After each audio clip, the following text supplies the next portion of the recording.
Well, welcome to our second edition of Storm Chats to help us through these mundane times. It's not easy for everybody at the moment. Everybody's still pulling their hair out. I hope everybody's good and well at home. I'm joined by Ryan. Ryan, how are you doing? Still going crazy at home? Yeah, still here. And special guest this week, Dane Byers, all the way from Saskatchewan. Dane, thanks for joining us, and how are you? No problem. Thanks for having me. We're doing good over here. Ryan thought it'd be really good to get you on, and hopefully a few more of the older guys, perhaps, as depending on how many weeks this goes on for. But Dane, what are you up to nowadays? You look very smart there. You know what? Just still going to work every day here. I know Finner just mentioned why I'm not working from home, but I think with my three little animals running around the house, there wouldn't be much work getting done. So, just chasing the kids. Enjoying the family time, obviously the first winter home, and we've really enjoyed our time here. How's the adjustment been? Because it can't be easy for somebody that's played pretty much pro hockey for almost 20 years and hitting the rink pretty much every day, and then you get those summers off, and now it's into the real world. How's that been? It can't be easy. You know what? No, it hasn't been too easy, but we've really enjoyed it. Like you said, it's the first time in 20 years that I've been home all year round, and through the summer and into the fall, it was, this is enjoyable, and then you see the hockey fire up and you start to miss it a bit. So it's been a little bit of adjustment, but overall, just like I said, more family time, and really just taking advantage of all the things that I've missed over the years. We live out on a lake there, so we're doing lots of ice fishing and snowmobiling, things like that. So that's all been fun. It can't be easy being locked away at the moment then with all that to be able to do, and the weather's getting good. You got that lake there. You know what? For everything that has happened, it hasn't changed our life much because we live in a kind of a rural area. I think people that live in the city, it's really changed their lives quite a bit. But you know what? We just soldier on and get outside every day and get, the boys have some snow machines that they've ridden all winter. And it really hasn't affected us too much. You guys still got snow? It's going fast. Yeah, I went for my last snowmobile ride last Saturday. So, but the ditches are all melted, and you got sun coming in now. We got sun coming in. Wow. No, it's good. No, it's the muddy season for us right now, right? The snow is melting and kind of the dirty season. Yeah. Well, I want to touch before if you don't mind, Dane, I'd actually like to start at the beginning of your career. Before we do that and work our way through, I just want to talk about just how important, since we're talking about what you're doing at the moment, you're a financial advisor now. How important were those 2 years at Storm and being able to do that MBA at Salford to be able to move on, to your next stage of the career? Oh, it was really important. Now looking back, I don't think I'd be able to be in this position without doing that schooling. It really just taught me, how the business world works, the terminology they use, and it just kind of opened my eyes up to the business world. And like I said, without the MBA, then I don't think I'd be able to be in this position. So very thankful that I had the opportunity. And Ryan, I mean, we've mentioned it a few times, just how important this partnership is with Salford to be able to attract players of Dane's caliber. Yeah, I think we probably sometimes undervalue it, undersell it, especially for guys like Dane. I mean, there's a lot of guys that go get degrees and go on and play 6-7 years of pro hockey and realize they want nothing to do in the real world with what they went to school for, because literally they went to school at 18, 19 years old just to play hockey in college. And these MBAs, I think, allow guys, or MSCs, allow guys to kind of, later on in life when they're a bit more mature and maybe have a family like Dane and kind of have a pathway to what they want to do. They're a little more mature, well thought out, however you want to look at it. They've got their eyes on what is going to happen with life after hockey. I think some guys go to school at 18, graduate at 22. You haven't really even experienced much life, so you don't really know what you're going to want when you probably haven't even met the girl or have a family. So I think when you get the older guys and they start to see what the other side looks like just from their short time at home, I think it's so important that these guys can come in, they can, world-class school, get a world-class education, and then move on. And I think the way Dane did it's the best, because these guys don't usually graduate and get their papers, certificates till, is it September, Dana? I think we got it in December is when we got Yeah. it. So you're almost better to you go for a year and then you come back and like enjoy your last year without the schooling and just kind of like how Dane came back and knowing full well that you got a year to kind of market yourself and then hit the ground running when you do retire. And I think I think some guys do their school, retire, and realize, I actually don't have this till December. I thought it was September. And then you get a lot of guys that at the last second decide to play hockey because they don't have jobs or they don't quite have the pathway they thought they were going to. It takes a year to build up a little bit of a network to move in. So it's massively important on so many levels. Obviously, selfishly for us, we get good players like Byzie and to do it, but at the same time, and mental health and everything else with hockey guys that have been doing one thing their whole life. And, once you're not a hockey player, you're definitely nothing. You're kind of a nobody. Once you leave the game, the game's gone and you got to find a way. So I think a lot of guys do struggle. So these packages are beneficial for sure. At what point, Dane, did you start to realize that you had to plan for life after hockey? Because it must be very easy to get caught up in that bubble.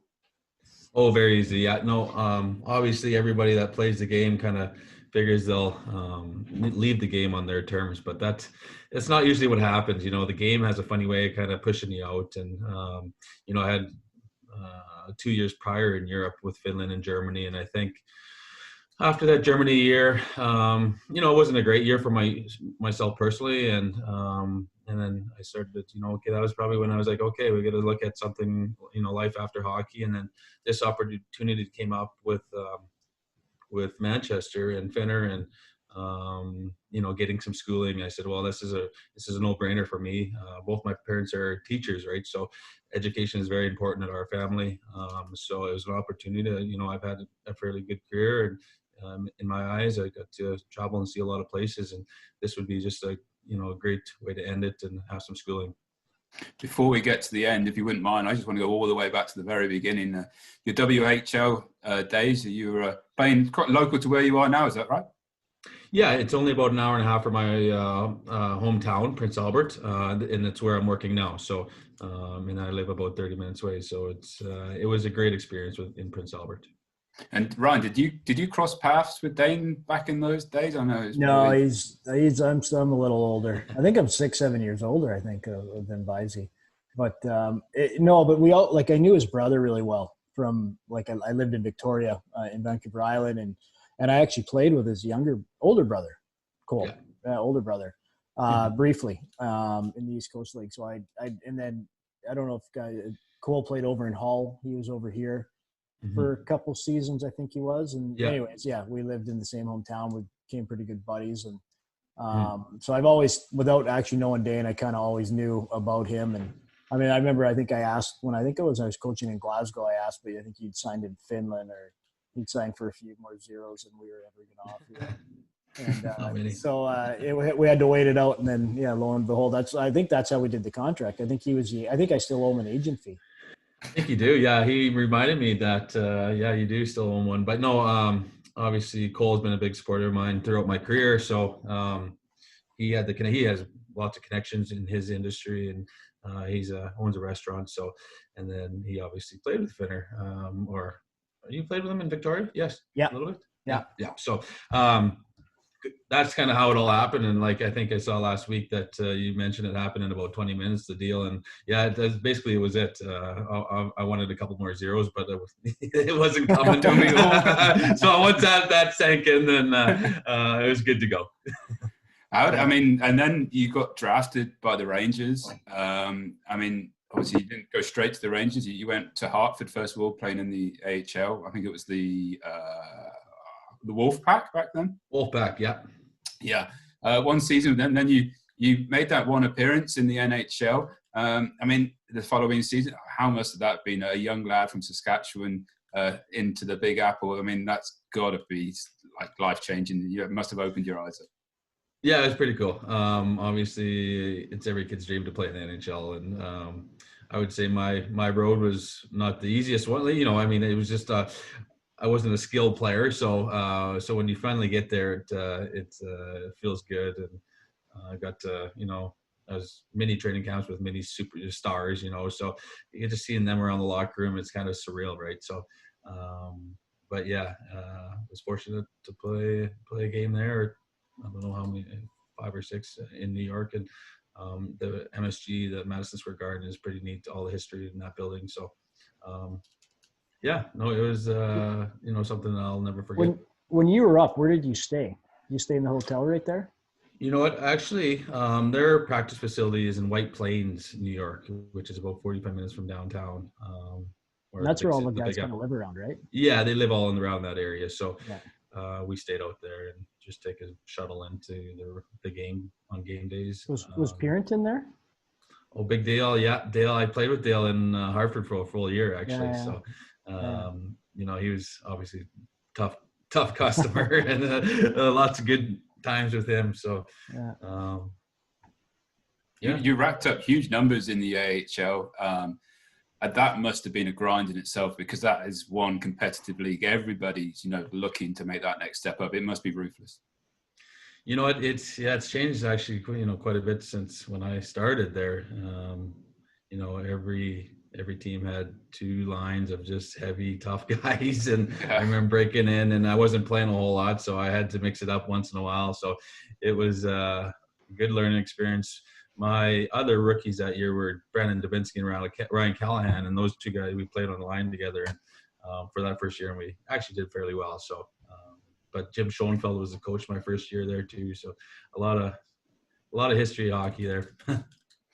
We like to think about it when like a younger guy comes into a team in the elite league, that the senior guys sort of take on that role of looking after them and stuff. Is it slightly different when you walk into an NHL locker room? Because they must be looking down thinking this young guy is basically trying to take my spot. No, I think, everybody that's in NHL, they're pretty good. I mean, they treat you really well when you come up, and especially the guys that have had 10, 12-year careers, they're very accepting when you come into the locker room. So the transition from the A to the NHL isn't too bad. It's just getting there and staying there is always the challenge for everybody, all the players. That must have been the really frustrating part, because you made your debut for the Rangers, and then you had a year where I think you picked up quite a bad injury and you had to sit out most of the year. That must have been so frustrating. Yeah, looking back on it, I think, I blew my knee out it was a Halloween night.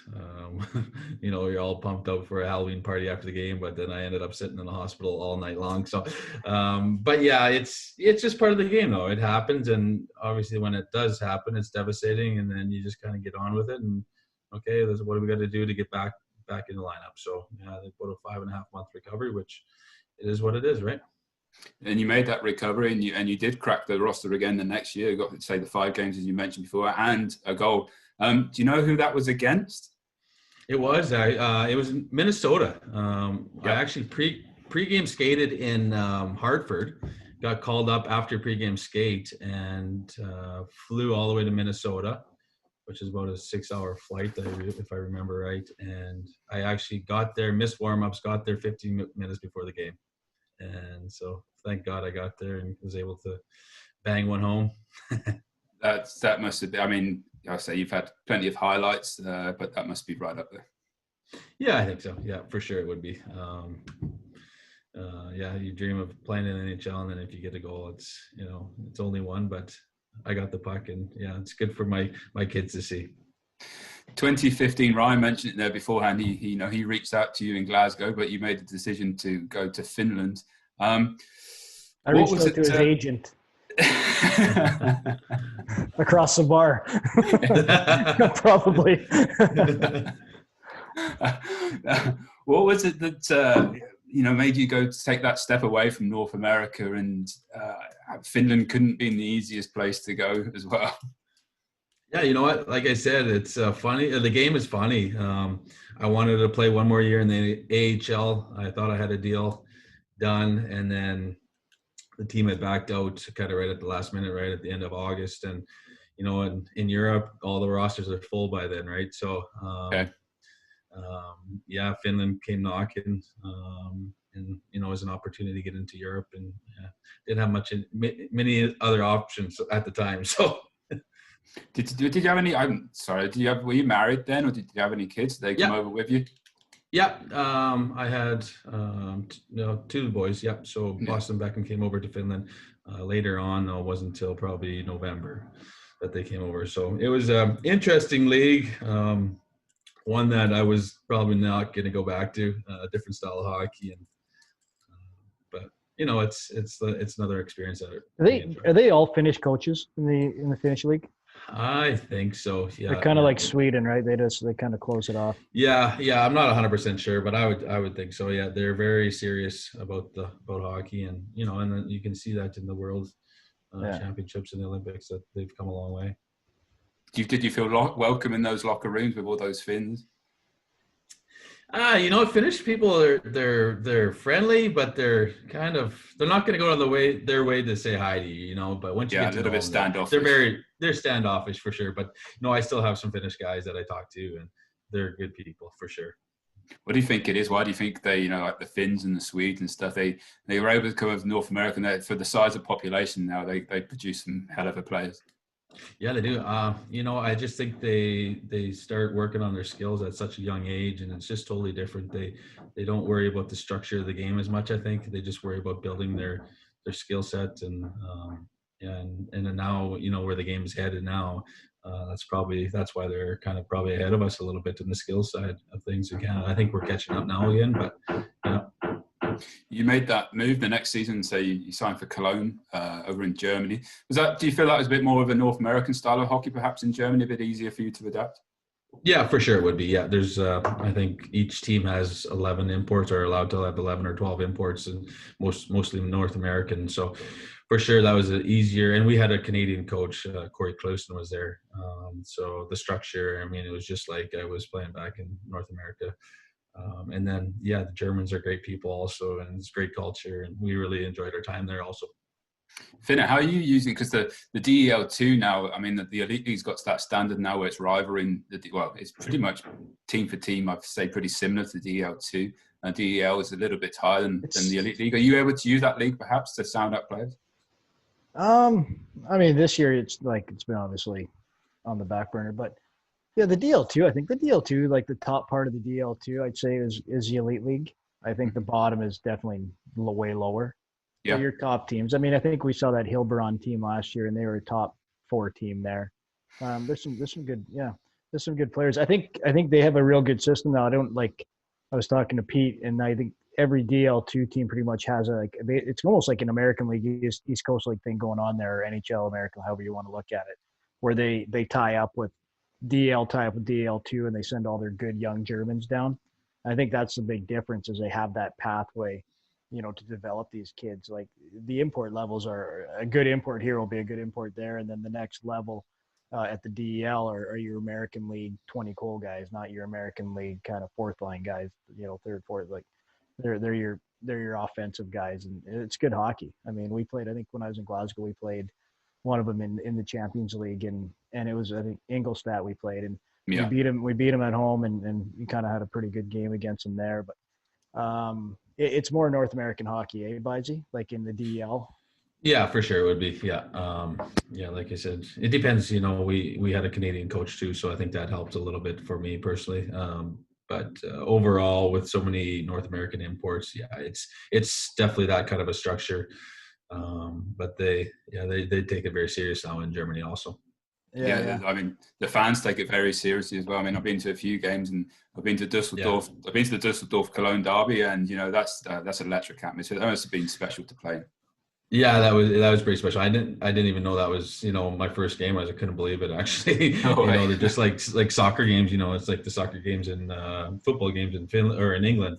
How intense they get, and the chance they get going throughout the games, and so it was the riot police outside that made me realize that this is just a little bit. No, they, like I said, they're very intense and serious about their hockey. So their fans are passionate, which is great to be play in front of, right? I said, I think Tomo told me a story. I think it was in Shawinigan. I don't think it happened to him, but it was like it had happened in the previous seasons, and they lost the game that they were supposed to win, and they were on the road, and it must have been like a local derby, and they brought a ton of their fans to the game, and the security guy said, "Hey, listen, it's not good to go out right now," and they're like, "Oh man, like, okay, we'll just wait it out, like, are the away fans, like, they're pretty vicious here? And they're like, no, it's your fans. we're trying to get your fans on the bus to get them out of here. They're not happy. It's just best if you stay here. It makes that walk around from the changing rooms in Fife around to the bench seem quite normal. Pretty friendly. Yeah, exactly. Yeah. So, and then 2017 is when you came over to Manchester and joined the elite. We've already spoke about how quick and easy it was for you to make that signing. I'm just curious. So, when you spoke to Ryan, had the whole NBA idea crossed your mind yet, or was this something that was brought to your attention at that point? Yeah, I didn't really know too much about the whole NBA program prior to that call, probably. And then talking about it, I actually couldn't believe it. This can't be true. So once he explained it to me, and it just made sense. I probably thought about it for 20 minutes and called him back. And let's do it. And my brother had played there, so I knew the culture. England was awesome, and it honestly lived up. We think we'll be back there a few times. My youngest was born there. Bo was born there, so in Manchester. So it's always going to be a place that we'll probably always go back to. I'm a big golfer too, and that was another plus. Being over in England is to get golf all year round and golf some pretty championship courses. The Altrincham golf course. The Altrincham, yeah. You know what? It worked. It was right behind our house, and you're on good terms with the greenskeeper out here. We were, yeah. Me and Rosie, we worked him a little bit, so we traded some of Finner's tickets for. I think I'm the only guy who can't get free golf there. I don't get the free movies, and I don't get the free golf. Yeah, we were able to give him some tickets and get on for free, which is good. Well, you need to get yourself over as soon as you can. Don't bring the family back, that's for sure. The whole NBA thing. I mean, we see it a few teams in the UK starting to do it now. Is that sort of side of the thing getting out a bit more in North America with players? Is it becoming more aware? I know there was an article on, is it CBC or TSN, Brian, that they got in contact with you? Yeah, it was Willie Desjardins' daughter. Willie used to coach in the NHL. I think his last stint was in LA. He's out Medicine Hat. I think he's in Medicine Hat now. Anyways, his daughter is she's a journalist, but she moved to London, and she was doing a piece on the NBA to kind of report for TSN back home. And they did a lot. I think a lot of guys in Sheffield were talking about it. Aaron Johnson, I think, was on there.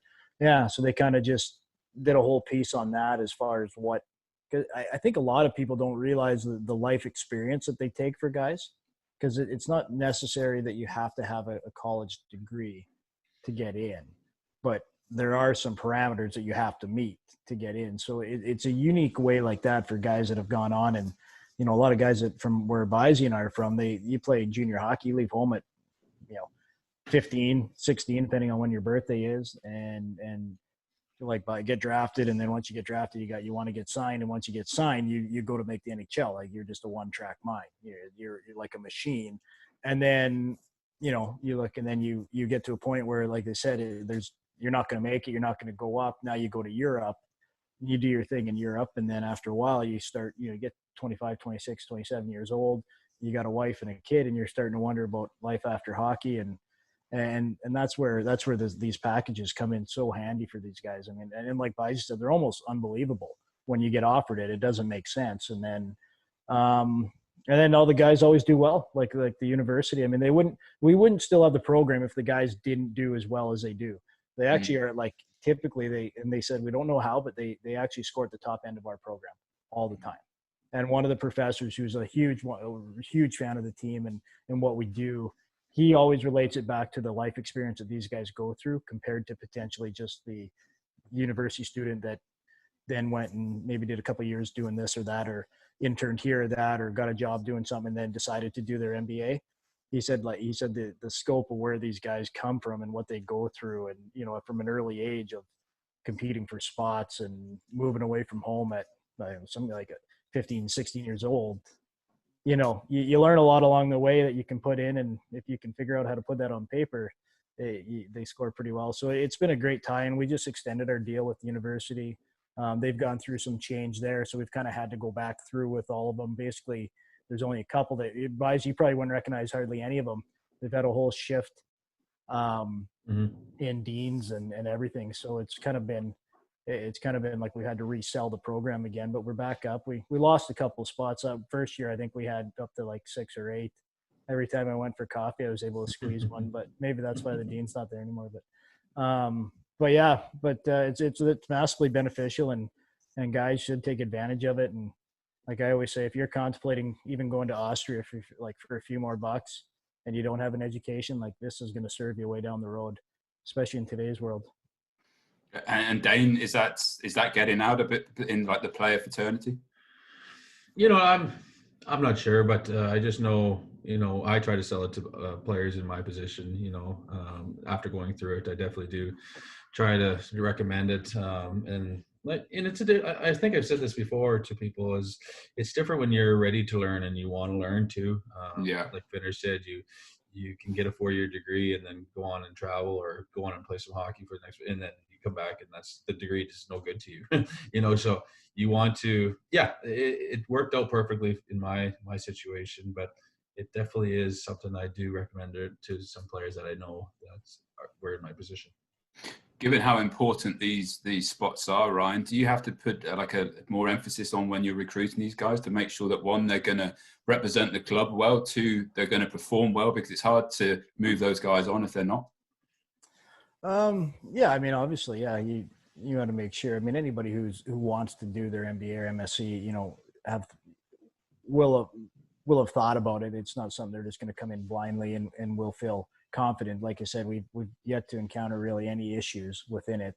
And the nice thing is too, is that you got 4 or 5 other guys going with you. So you get a little bit of instant support. I think, like, how many guys were in your class? It was basically just the hockey guys and a couple others, wasn't it?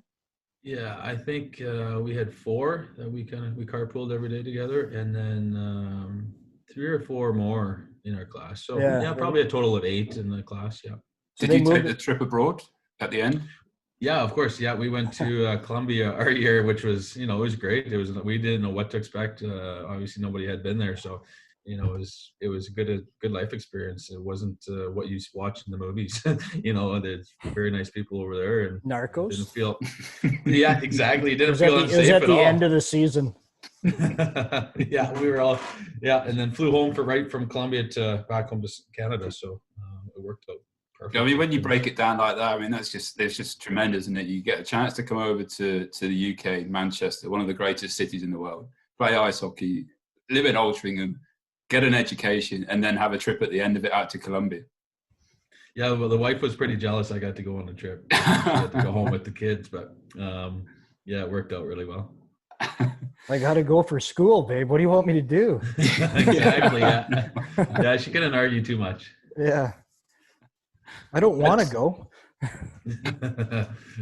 It must have been really nice. Those last 2 years in Manchester before you hung the skates up, you managed to say that the boys were with you, you had the wife with you as well, and the boys are at that age as well where they could get involved. They're out on the ice with the guys, and perhaps I'd like to think that they're old enough to remember, watching their old man play. That must have been special.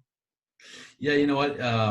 It was probably one of the biggest reasons I came back for a second year, because I figured – the NBA wasn't probably finalized until December that year, but had a chance to bring the boys back at an age where I hope they'll remember it, that Daddy used to play hockey. And nowadays everything's on YouTube, so they can look it up. They even see themselves on YouTube, so it's crazy. So that was one of the biggest reasons I did come back, and then we had our youngest there also. So it was the right move to just kind of make it one last final season. I'm sure. We had a lot of fun. Obviously, the last couple of years in Manchester. I'm sure Finner. What was it like having the Byers boys running around in that locker room? Yeah, Ryan. Oh, we lost. Oh, geez, you're talking to me. I just got Dave. Well, usually it was a good sign because it meant we won. Yeah, exactly. They didn't come in after losses, so it was always a good sign. Whatever, and usually after you win, it's a pretty there isn't a whole lot of talk, and it's just especially on a Saturday night if you're not playing the next day. So no, it was always a good sign if we got. And then we interviewed him. Then you interviewed him. Yeah, we had him on a couple of times. What they say, Shane Baker or something was their best. Shane Baker was big Baker fans. How did Dad play? Baker was good. Who's your favorite player? Shane. Yeah, and having Rosehill there with his little kids too was great for my wife. Obviously, get to another family on the team and with the kids, so they got to look together a lot, and so yeah, it was great.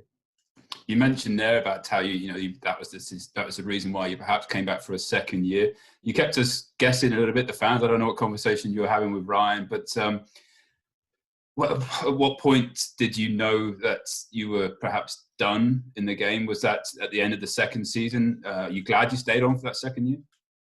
Yeah, definitely. Yeah, I was happy I made that decision. I think, like I said, the game has a funny way to telling you that you're done. So I do miss it, and I enjoyed it. Glad I went back for a second year. And at the end of the day, I got 3 kids and a big family, so financially it was probably the right decision to shut her down. No temptations to try and stay involved in the game. I don't know. Perhaps you do a bit of coaching. I don't know. Yeah, no. Currently, right now, not involved. I just coached my kids for the first time all winter here, and really enjoyed that. Maybe down the road I'll look to get into some kind of a role with the team, maybe a scout or something. But one of the decisions for not coaching or getting into coaching was being around on the weekends. I know coaches, as Finner will tell you, it's a big sacrifice with the family. And right now I'm young and the kids are young, and I just want to coach them and be with the family on the weekends, kind of thing. Are they playing hockey, the boys? Are they all in like minor hockey, or is it just like? Yeah, minor hockey. Yeah, the oldest 2 started this year. So Boston was 6, and Beckham was 4, and we were on the same team. They were on the same team this year. So next year would be different. How often are they on the ice? We had 55 ice sessions this winter, which is a lot for these little kids. But they do that. They structure it that way. Just so if you don't want to go one day, it's not a big deal. Like half ice or full ice or cross ice? Or half ice. Yeah. So they split it in 4 teams on the ice at once, 2 on each end, and the middle area is kind of the skills area, which, like I said, the game has come such a long ways, and I don't remember working on my skills at 6 years old, but it's just the way the game has evolved. Yeah, it's too early to start talking contracts. What's that? Yeah, it's too early to start talking contracts. Does Bo have his British passport? You know what? Yeah, I'm sure he'd probably qualify for something. Yeah. We need to get him over for a year for just some training. Huh? I think he has to. I think he can, but I think he has to live here for a while. He may have to go to school. Yeah. I don't know, because Novi's got the same thing. She's got a Swedish passport. Okay. And I don't know how she ends up getting a British. I don't know. Yeah, it's kind of funny. I got an American, a Canadian, and a British kid. From over the years. So poor Beckham, he was born in Prince Albert. He'll be the top one. Yeah. Dane, if you wouldn't mind, we asked the fans to get in contact and send some questions your way. If I can fire them across to you, and you can answer them the best you can, if you don't mind. Yeah. Ian Lindley, he's asked, are you missing those trips to Kirkcaldy? Before I get into that, I just want to, just broaden out a little bit. There was a real rivalry between the Manchester Storm and the Fife Flyers. There always seemed to be something happening at those games. Why do you think that was? Was it just the connection that Ryan had with Glasgow? Was it the players don't like each other, or what was it? Yeah, I don't know. Whatever sparked that rivalry, but in saying, do I miss the trips? No, after I missed the trips coming home after we beat them and drinking all the beer. But no, I don't miss the building at all, obviously, but I do miss the Scottish people. I mean, how intense they are. I think I got a kick out of it every time we went in there. No, definitely don't miss playing Fife, but I do miss the bus rides home. Ryan's going to keep quiet because fingers crossed in a couple of months you've got to go back up there again, and anything you say now we repeat back to you. Oh man, yeah, we've had some we've had some battles. I mean, I've had, because obviously I was in Glasgow, and we had, back when there was fighting, that we used to have, we had a couple of tough guys in Glasgow, and they had Nickerson and Fife, and it was, I mean, man, that's when the rivalry was fueled. I mean, It was they're intense. They're intense there, but it is fun. Like I said, it was always good games. It was always good battles against Fife.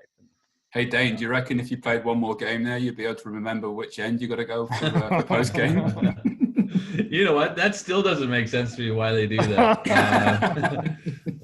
Have they changed that for this year? Or what happened this year? I don't know. Nobody. I don't know. Even if they did it, nobody else had any issues figuring it out. So, Yeah. No, that was honest mistake. I know. Very confusing. I was confused. Yeah. Well, Finnerty had me out there for 2.5 minutes before the end of the game, so I was a little foggy and blurry. Somehow this is my fault.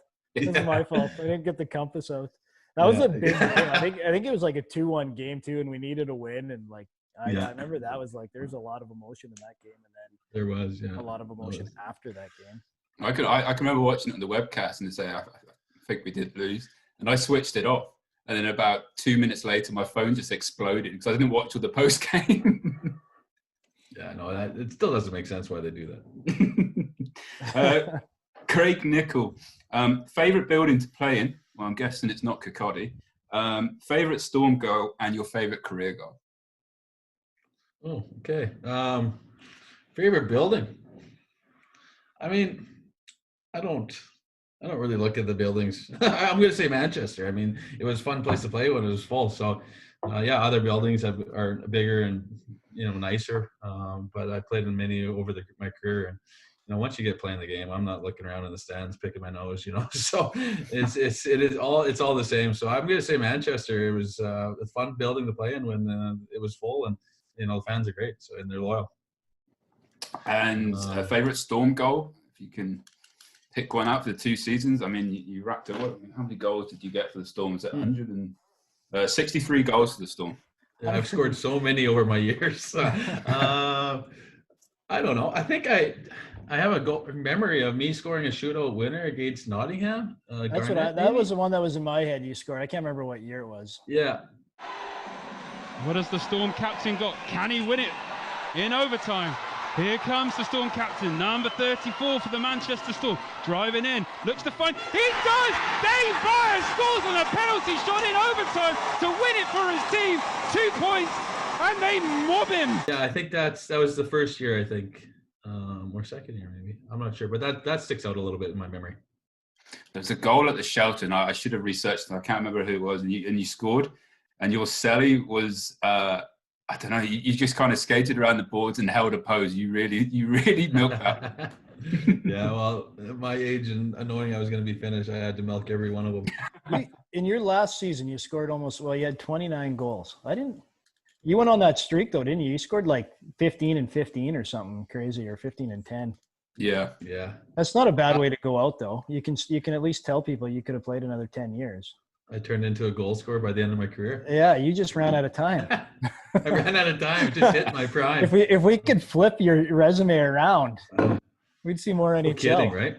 You always seem to, the 2 seasons Storm, you always seem to go on a real hot streak just after that New Year period. Do you think there was anything to do with that? Was it a North American mentality? Was it perhaps, the age, a bigger frame, just getting going? I don't know. Yeah, the bigger frame. It's a lot bigger these days. Yeah, I don't know what the reason is. I've actually done it all my careers. I don't know if everybody comes out of the gates hot here before Christmas, and then the dog days set in January, February. Maybe I just enjoy just picking it. I don't know what the reason is, but yeah, or find some chemistry with line mates. It's always worked out to be after Christmas. Who knows? Yeah. Any thoughts from yourself there, Ryan? Do you have to, when you bring players over to the UK for the first time and they get the grasp of that, it's a league format as opposed to the playoffs? Because, the North American teams start to wind up around the January, February time. Yeah, I think, you try to explain, especially guys that haven't been to the league. Like, you'd be surprised how many guys come in and they don't actually know what, like, I think a lot of them assume that you have playoffs if you didn't get into full discussion, because we're just born with that. But I think once they're here and they kind of, especially like after you get to past kind of game 30, of a 54 regular, and you start to look, especially this year, you're starting to look around and where you're at, whether you're chasing for a title like we were our first year, or you're trying to make playoffs. And yeah, so I think it does intensify definitely in the second part of the year here, because you're always you're always chasing something. where, and that's when you kind of need your top guys. Obviously you'd like to be consistent all the way through, but when the pressure starts mounting and you need wins, that's when you kind of get the cream kind of rises to the top. And I think guys kind of understand it a bit better in the second half than when you're telling them in August. You're trying to explain that every game kind of counts here. It's like a 54-game playoff for one reason or the other. So, no, I but obviously there's guys that just are streaky. Some guys will go 10 games without a shot on goal and then go 10 games with 10 goals. And it's just kind of how players are and how the game is.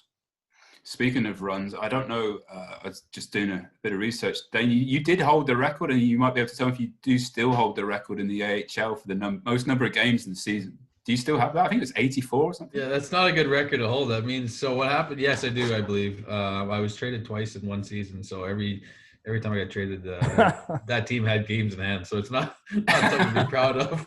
But yeah, it is a record. And you played 84, 86, I think. 86 regular season games. Yeah. Wow. And then a playoff run? No, we didn't make playoffs. I ran out of gas. We ran out of gas. I'm trying to think back to your 2 years in the Storm. Did you sit out any games? Finner wouldn't let me. He got suspended. Suspended. I don't think I sat it. No, that was when he forgot which end to go. I think it was suspended, yeah. 55 and 56. I got your stats up here. I'm all over it. 55 and 56. Yeah, that 56 would have been – that's how many games we played, right? 18, 19? So. Yeah. That's every game, and then 55. Did you not get suspended then for that? I think I got suspended once. Yeah, my last year. Yeah, did you not get one game for the Fife wrong end incident? I could have, yeah. Yeah, I think I did. Yeah, I think that would have been it. Old news. Wendy Burgess was just asking if you could change perhaps one thing in the EIHL, what would you change to improve the game in the UK? And you can't say officiating. Yeah, I was going to say that's too easy, but no, you know what? It is what it is. It's officiating. It doesn't matter what league it is. There's always going to be some problems, I'm sure. But hey, you won't believe me, but it actually got a lot better this year. That's good. That's good to hear. There's a current coach talking because he knows he's got to go and play again in a few months. No, it really, in 6 months, yeah. I thought it actually did. It was a lot better this year for the most part. They had a lot more guys. They brought some Canadian guys in, and I thought it was better than the year before. I'll give you that. Yeah, overall, I don't think so. I think I think it's the game is good. It's kind of a little bit old school still.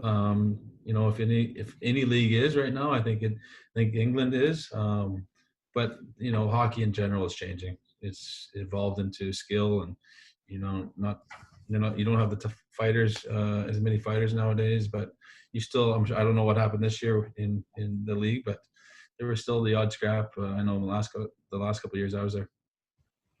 Do you, with a view perhaps of your boys coming up and playing the game, who knows what they'll go on to do, but do you prefer that being perhaps less involved in the game? Yeah, probably for their safety, maybe. If you take a look at that, but it's just hard to say. I mean, you just got to evolve with the game, and if you don't, then the game's going to pass you by. So,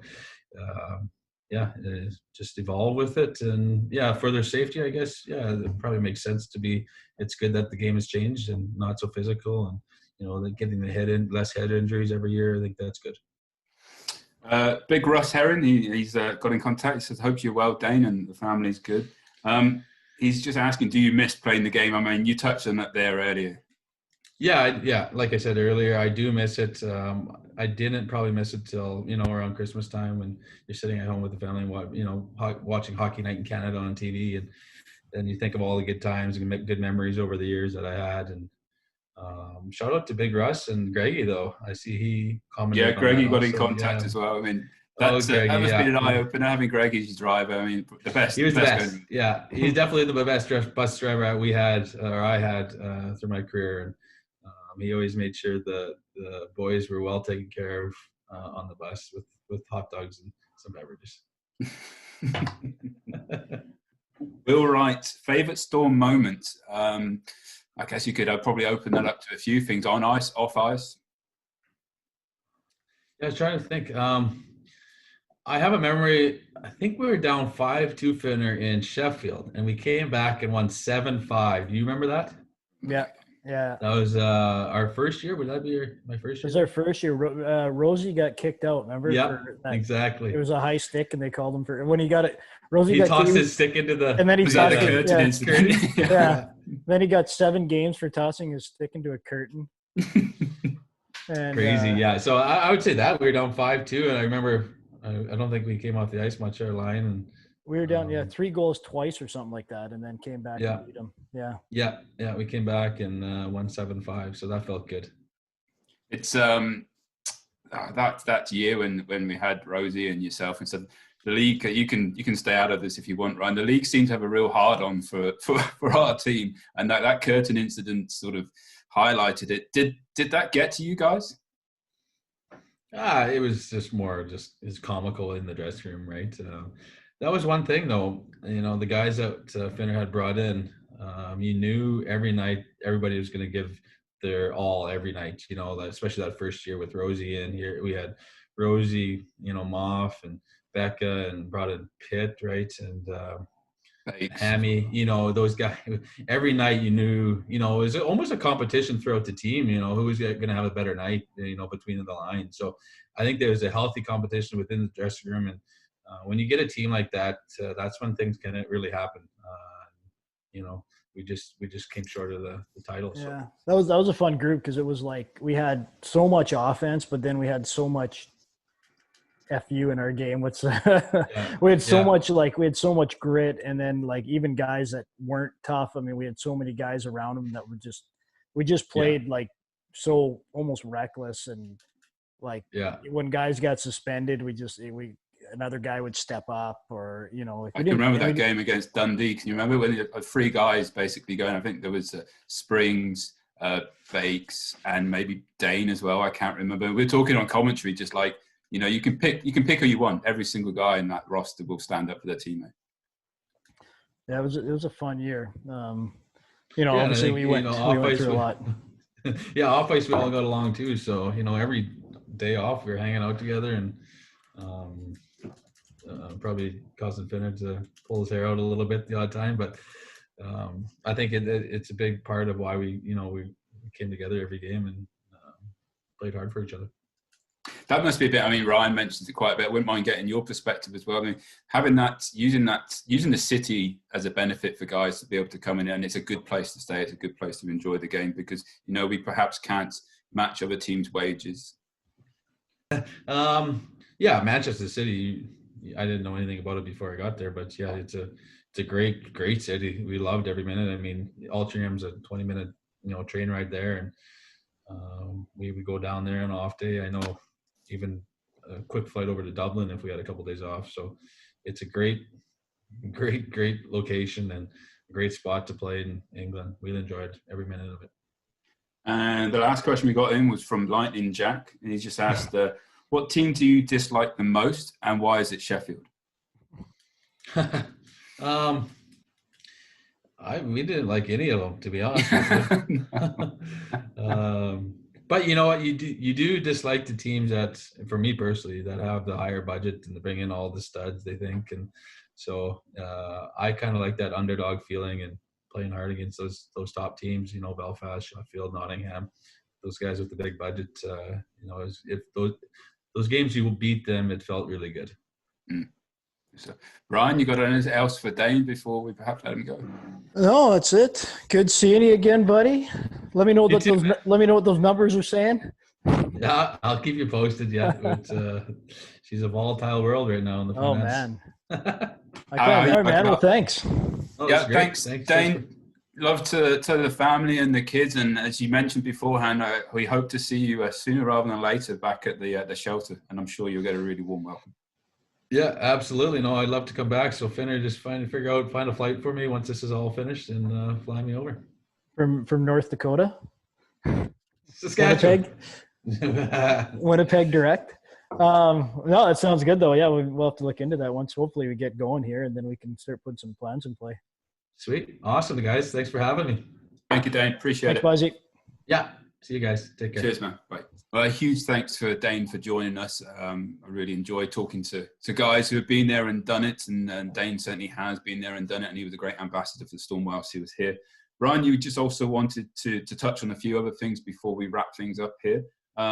Bit of news out the league. We mentioned it last week about the Magic 5 week, and the league have come out with a very provisional starting date for the season and for the Magic 5 weekend, the 3rd and 4th of October, which means that the season start date's been pushed back a little bit, Ryan. I'm a big fan of that personally. I think we start a little bit too early, but I know it's very provisional, but exciting news nevertheless. Yeah, I think everybody's we're all playing a bit of a guessing game, but I think it's an educated guess on moving the season back. We can kind of see with what's going on and behind the scenes, and we're hopeful that is our start date. And then we do get to kick it off with that Magic 5, and I'm not sure who we play if it's been decided. I would imagine we'll play Sheffield, or we'll play somebody like that, but I don't know. Maybe they just draw it out of the hat. It is a league game. They've advertised it as derby games. Yeah. Okay. So to me, you're looking at Fife, Dundee, maybe Glasgow, Belfast, us, Sheffield, Nottingham, Cardiff. Maybe, I don't know. Then you start to get a little bit tricky, don't you? It's Guildford, Coventry. Might even just go logistics. So I would imagine, from what I've gathered, I think we are going to play Sheffield, but I could be corrected. And yeah, so hopefully, I mean, honestly, I think with everything we're going through, and we get to October, and that's the case, I think we'll just be so happy to get back to, like we talked about before, doing what we love, and the fans can get back and cheering on for the teams that they love and support, and hopefully find our way back to the new norm. Absolutely. So a long way off yet. A lot's going to probably happen between now and then, but it's nice to have something in a very, very faint pencil marked on the calendar, that's for sure. The other thing that's been pushed quite a bit, and that the Manchester Storm Supporters Club and the club have been pushing out a Storm jersey design competition. Ryan, can you tell us a little bit more about that? Yeah, it was such a cool idea, and then we've seen so many good ones. We've seen some funny ones. We've seen all kinds, right? And we've actually decided that, kind of in these times, you can just kind of throw all the rule book out and everything that's tradition, and you basically just toss it out and have some fun. So we've come up with an idea where we're going to allow the fans to design shirts just like they have been. And basically, yeah. So basically we're going to wear the chosen shirt. So almost make it a competition, almost team versus team, and have a bracket situation where the fans vote on it, and the winning shirt moves on to the next round until we're left alone with one shirt. And we're encouraging our fans then to kind of tap into their artistic skills. And Andrew Duxbury, who's our designer, is going to be involved. I think he's going to kind of help out a little bit, and words of encouragement of how he comes up with his designs, and he's going to be kind of involved as well.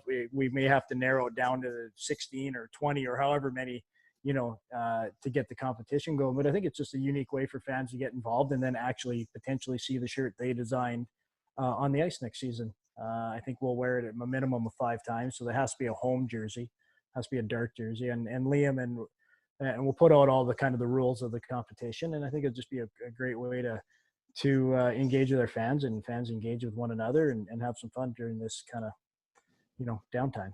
100%.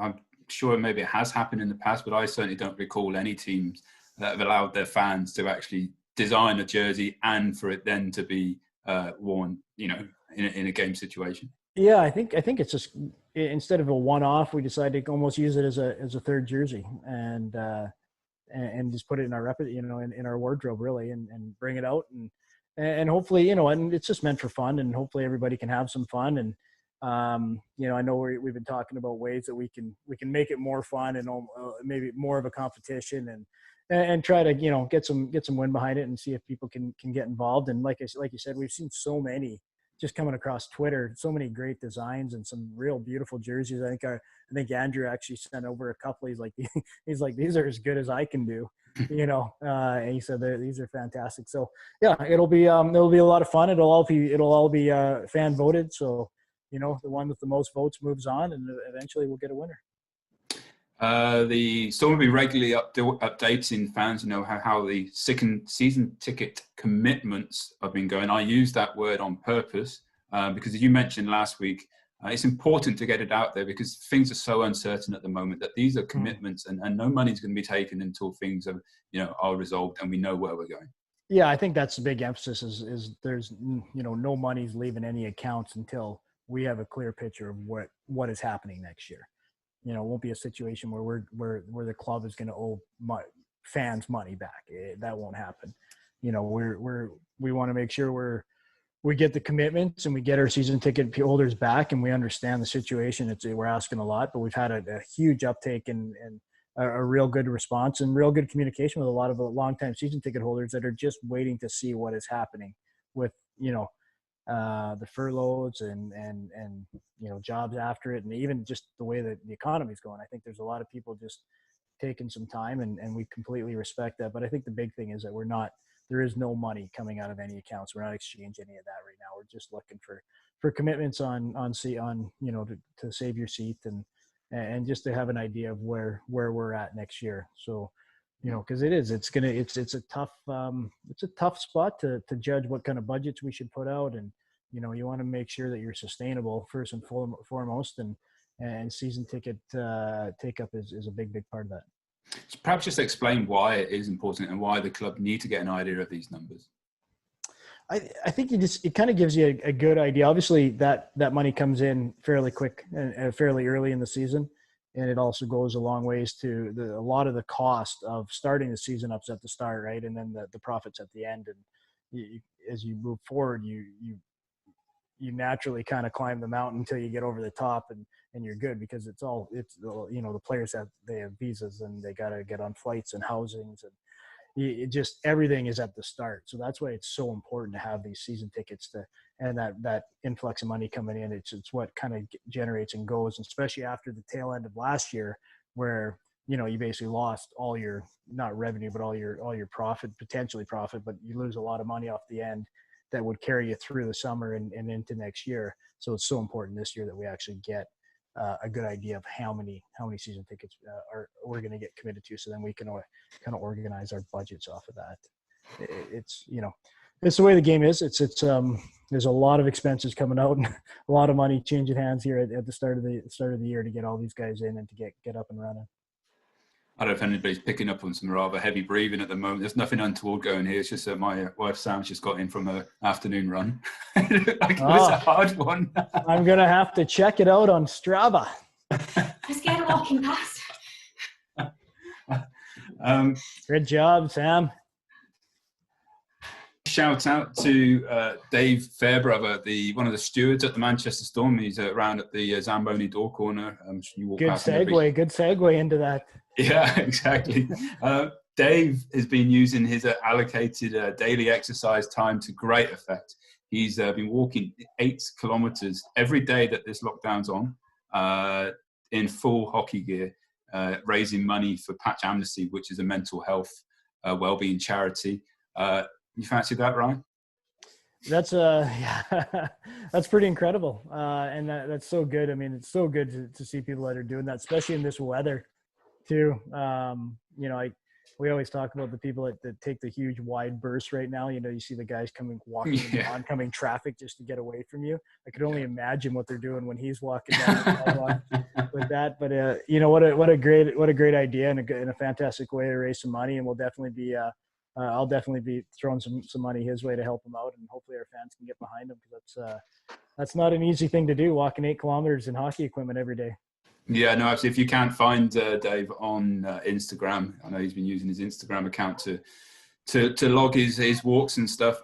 We Storm TV have been putting out details and say you can donate, I think, via PayPal. If you check out the Patch Amnesty website, they'll take you direct to it. And anything you can give them, then great, fantastic. Good on you, Dave, and keep going. Brian, thanks for your time again. It's been enjoyable. I think we're gonna do another one. Hopefully, we are again. I think Dane worked really well today, so perhaps have a reach out to a former goalie, maybe.